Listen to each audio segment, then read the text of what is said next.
April 15th is right around the corner, and this is the exact time of year where everybody's scrambling. Oh my God, gotta get my tax return done. I'm gonna owe so much. What can I do today? Relax, take a deep breath. You have options. And today I'm gonna be talking you through what options you actually have and what you should be thinking and doing before that time hits. Hello, everyone. My name is Andrew D'Amico. I'm a CPA partner here at Allegedly alongside Mike Abrahamian. We're tax strategists. We help our clients save on taxes and help them build a roadmap for generational wealth. If you like the sound of those things, please subscribe to this channel for future videos. But to our topic at hand. So this is more of a compliance thing, not so much a strategy, because hey, there's no getting around the April 15th deadline. Now, I said we're tax strategy. We love helping clients save on taxes. But unfortunately, at this time of the year, you're filing for the prior year. In this case, it would be your 2025 income tax return. Unfortunately, hands are kind of tied. Options are limited at this point. And just to draw a picture, let's say on the y-axis, we have our control, our ability to impact our tax. And on the x-axis, we have time. And let's say at the very start, go all the way back to the beginning of last year. It's going to be our starting point. January 1st, 2025, possible control you could have on your bill, 100%. I'd say way down here, we have a date that has already passed in 12/31/25. And then we're coming up on 4/15th, 2026, when our individual returns are due. Might not be drawn to scale, but you get the gist. We're operating at 100% for most of this tax year. We have an ability to implement a strategy, open up a solo 401k, make an S corporation, retroactive conversion. We could do all those fun things among plenty others during the tax year. So in order to make a change on 2025 activity, that activity actually needs to happen. That transaction needs to occur within that tax year.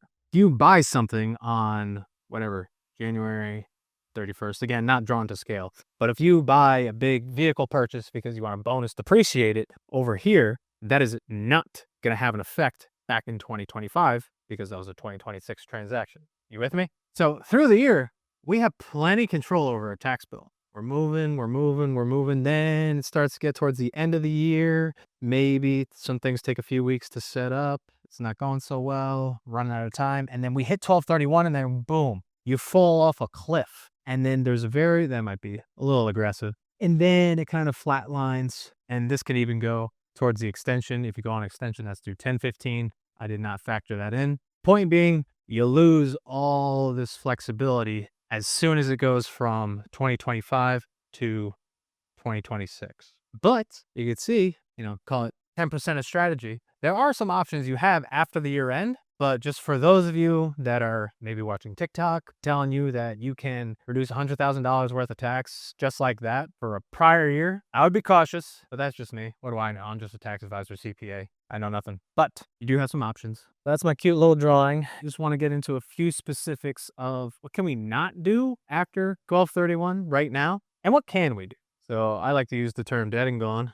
Maybe it's from that Justin Timberlake song, dead and gone, and then what you can do. So over here, now that the year is over, we can't be making any changes to our last year payroll. I'm talking to you business owners, especially you S Corp people that are on payroll. Hopefully you worked with an advisor and really nailed down that compensation. Cash transactions, I alluded to it before. The activity for 2025, it is what it is. Not buying a G-Wagon in January, or even today, and getting the write-off for 2025. It's not how it works. So that's also out the door. A big strategy, especially for new business owners, is any entity classification. And I'll say, again, it's one of those things that could be done after the year end, but it's risky. Trying to make a retroactive election after the year has already passed. I have seen it done, but it doesn't always work out. So if you're banking on that, you file a late election with the return, and then it comes back from the feds and they say, nope, we don't recognize the election.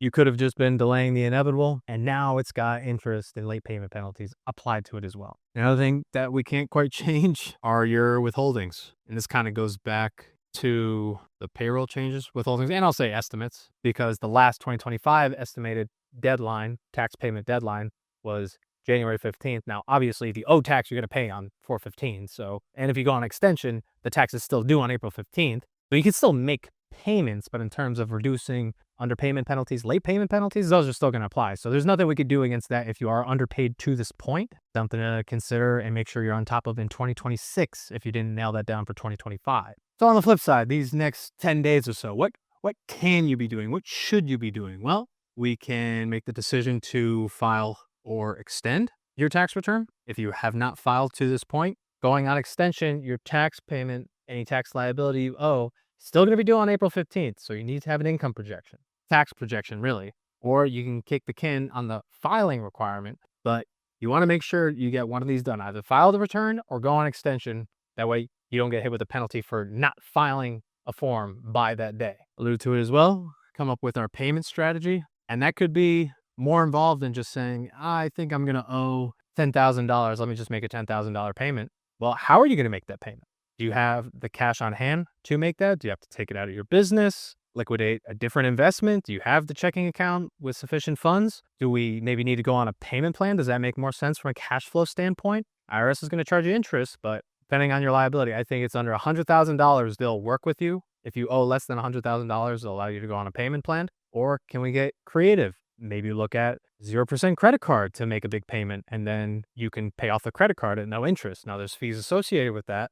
And depending on how your credit is, maybe that doesn't make the most sense. But point being, you can do a little push and pull and come up with a payment strategy. Along with that, we want to know what payment we're going to be making. And the idea is to minimize those penalties and any interest. How much should you be paying in to get the least penalty possible? If you're in that bucket, can you afford to pay it all up right now? What are your safe harbor limits to meet? You pay in a certain percent of your tax for this year or a certain percent of your last year's tax. If you meet that number, the IRS won't charge penalties. But again, it gets a little different after the tax year is closed. But again, work with an advisor. Sort of goes without saying, but if we are in this bucket and we still haven't filed, we want to make sure our documentation is up to date, especially for all the information and forms that we're giving a tax preparer. So we're not hiding tax forms from them, taking a clean sweep these next 10 days and making sure that they have everything they need. You gave them your W-2s, your 1099s from all sources, whether it's interest, dividends. Did you roll over a traditional account to Roth? You got to pick up that income. So you have a 1099-R. Because again, these forms, they're tied to your social security number. So the IRS is going to know that you should have that income for this year. So if you miss it, they won't. And then lastly, what you can do are things like HSAs, retirement plans like 401ks, IRAs. All of these you can make contributions to and still get a deduction for the prior year, but it has to be designated that it was a 2025 contribution. If you're self-employed and you have your own 401k, so long as you had stated that W-2 correctly, you can make retirement account contributions up until the date of filing your tax return. Same with the IRA. But those are the levers that we can pull to still have an impact on our 2025 tax liability in the right situations. But to summarize it even more succinctly, I'm going to draw up just one last checklist outlining exactly what to do these next 10 days. Your last checklist. I'm saying CPA here, but it's really just your tax preparer. Make sure you give your CPA all docs and info. You want to get an estimate of what you owe, whether you're filing yourself or you're going through a preparer. If you haven't already, let's decide, file now or go on extension. Also, while we're going through this, if we don't already know whether we're going to file or extend, we also want to lock in our 26 estimates if we need those. Hey, do we anticipate making more money this year? If you're a day two person, did your withholdings change? Is your income going up? Did you make sure your withholdings also increased so you're not hit with a fat tax bill at the end of the year? Are you self-employed? Are you crushing these first 3 months of 2026 as compared to last year? Does that mean you're going to need to introduce payroll, increase your business withholdings, or make additional estimated tax payments? Because the first estimate in 2026 is due on 4/15, which is also when your 2025 tax liability is due as well. So we want to have an idea of our estimates before April 15th. Then it doesn't matter, again, if you're filing or extending, but we want to make a payment by 4/15 if we are going to owe, because again, we got to cover this and we got to cover this. I should say here 4/25, because again, what's this doing here? We're trying to reduce our exposure to interest and penalties. And you could probably get this one from my talk, but you want to meet with a tax advisor. And if there are opportunities and strategies you can be carrying out that you missed on for 2025, and you were, oh, so gung-ho. It's like, hey, I got 10 days left. I'm determined. I'm going to get rid of this $100,000 tax liability. It's not going to happen. But let's not put ourselves in the same situation for 2026. So let's meet with an advisor now and let's lay out a tax plan for the rest of the year so we do make sure we don't end up in a poor place this time come next year. So please, if you don't have a plan in place, you don't know what to do, get in touch with us. We're happy to clear the air, get your plan in place. And if you don't want to feel all this anxiety and this stress again next year, that's why you got to talk to someone like Allegedly. I hope you found this video helpful. Please subscribe to this channel, leave us a like, comment your questions. We'd be happy to connect with you, and we hope to see you on the next video.